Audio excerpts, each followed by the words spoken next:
Once upon a time, in a village called Ayanfe, in the east of the old lands, where the trees grow wider than four men's arms linked together, and the wind carries stories from one hill to another, something was happening. If you ask any man who has ever wandered near the village borders, his eyes will grow wide, his voice will lower.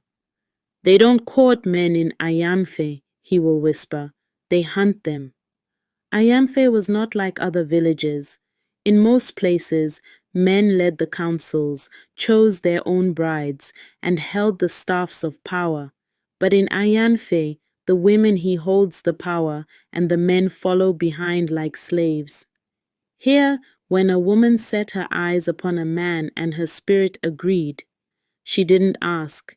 She didn't send gifts or dance at moon festivals.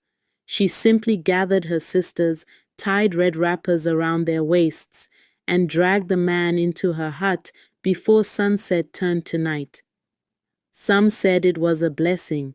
Others said it was a curse born from a forgotten goddess who once walked the land, betrayed by her lover and sworn never to let a woman beg for love again.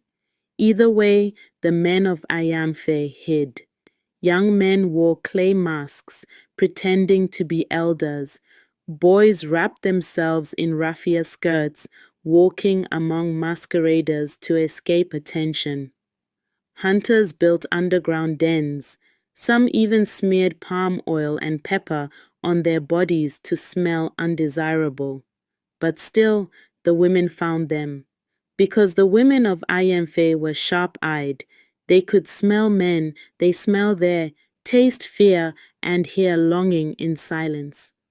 At the center of the village lived Ajuma, the daughter of the late chief priestess.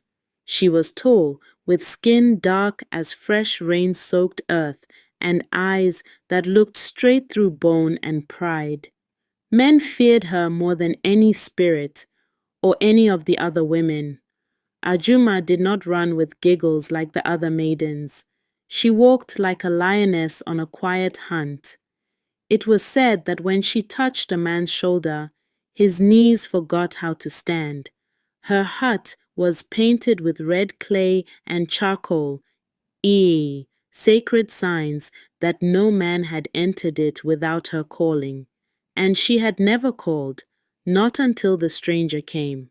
He arrived on a late Harmattan afternoon, walking with a carved Ojin drum slung across his back. His name was Obiora, and he came from